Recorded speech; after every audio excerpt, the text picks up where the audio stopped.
Hello, everybody. Hope you're having a good day. So today I'm going to talk about the thing that how everyone was pissed off because they won and paid for going to the Pokemon Worlds this year, and they didn't win any activities, kind of events, and they're like, "What am I going to do there? Like, why am I paying so much for the flight and the and ticket to go, and I can't even like join anything." I'm just gonna speak from the experience of last year. We did not win anything, and my husband's still going this year. If I could, I would go too, but doctor's order. So he's still going. So I just want to point out the lottery. There are two lotteries. So the first lottery, you got the tickets, which everyone here, if you're listening to this one, you probably already won that one, getting the tickets. It's so much harder to get a ticket this year than last year. I mean, I can just tell you that there's so many people that we knew that we made friends of last year, or my other friends actually that are also Pokemon fans. They didn't get in this year. They didn't get a pass. It's much harder this year. Even though they duplicate the venue into two areas, it's just harder this year because there's so many people wanting to go now because Pokemon is so hot, kind of. So that makes sense. It's harder. So for you to actually manage to get a ticket, good job. Getting a ticket didn't mean you get into any lottery of the signing events and stuff. You really have to really push your luck. Like I will ask like one out of like 50 people, and they would not get anything in terms of those signing events or meet and greet. They might not get it. I like I said, we didn't get anything. Does it mean then there's nothing else to do? No. Like say for example, Bear Walker was there last year. The meet and greet with him is not on an interest list. You do not require interest list. You just have to be extremely patient and line up outside because that was outdoor, so they don't have a capacity problem comparatively speaking. So I get to meet my idol Bear Walker, so I was extremely happy. I didn't win his skateboard too. Remember, I didn't like literally didn't win anything for the most part. So I was like, I didn't get his skateboard. It was my first year. I didn't get his skateboard. I really want it, but I can get it, which is fine. Well, I mean, I'm just comforting myself saying fine now at this point still, because there's nothing else you can do when you didn't win, right? We can't buy the skateboard from Pokemon Center. It's not because it's not available. It's because we won the other lottery item. We have no room literally because we're flying. We have zero room. We already like busted 3 suitcases at that point. We have no room to carry a skateboard and not worry about damaging it. So it kind of like, okay, like just do it online next time, kind of.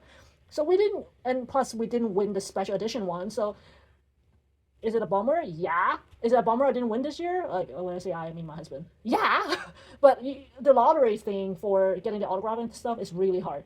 Does it mean you cannot get the content creator? You cannot meet them? No. I told you guys, my husband is like, I am a big fan, and it's just wearing his like hat and a black jacket, looks like almost like a crazy person. Keep going, and he's wearing a mask too. It doesn't help when he's wearing a mask. The only thing he didn't do is he didn't wear those raincoat in those like horror movie. That's the only thing he didn't have. He has a mask. He's wearing like a hat or something.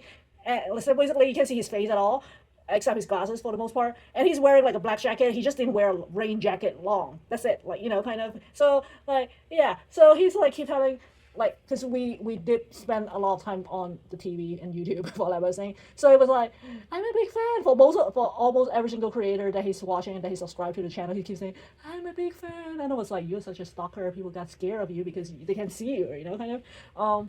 Anywho, you can still meet people like I think you can mention. We met well when I say we I mean I saw him Leon Hart in the airport in when we were go home. So you can still kind of catch them here and there. It depends on your luck. So it's not like you don't win the meet and greet. You can meet the person.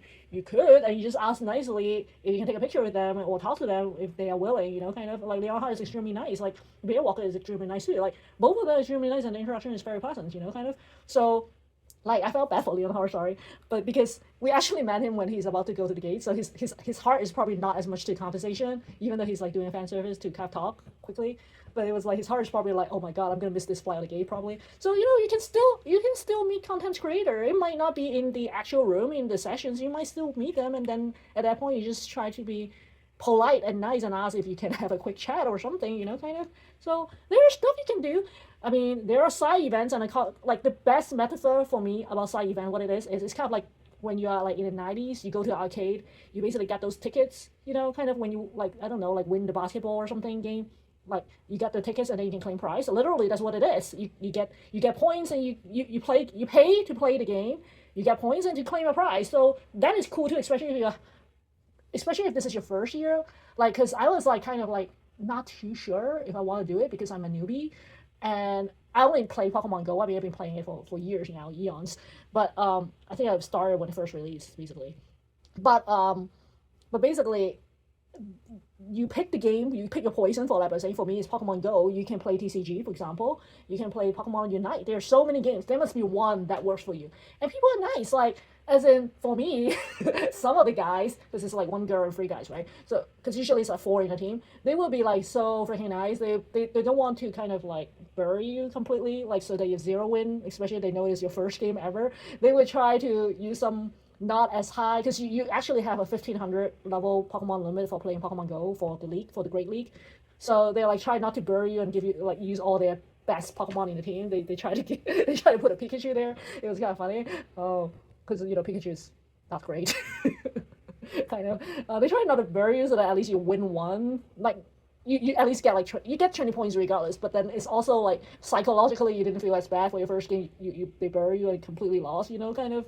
There's a huge difference there. That's the pity win. That's what I say. So people are nice in that sense. You still got like 20 points anyway, but then you don't feel as bad for engaging in the game the first time, I guess. And people are nice. They talk to you, and then they probably might even trade with you or add you to a friend list so that you guys can, if you join again next year or the following year, at least you guys may be able to lucky trade, for example. So there are things you can do. There's vendors, there are cars, like there are merchants there, so you can buy whatever you want to buy. Every year has a different one. Like I said, watch my last year video about Bandai and others. I kind of mentioned it, what kind of cards they have, and all this fun stuff. So do watch my last year video. But there are a lot of things you can do. You don't have to worry about lunch. There will be food truck, like I keep saying. They make sure that you stay there for like I say. So it's all fun. So it's not like you didn't win anything and you kind of miss out. I also want to point out I was also confused because it was my last year. First year, last year was my first year, and I thought, oh, I lost everything, and then cry a little, and cry a little, and then move on, right? And I was kind of surprised the day when I was flying, which is probably Thursday, so it's like flying for Friday, because I didn't know that people actually usually arrive 2 days early, so it was like Friday, Saturday, Sunday was the championship, right?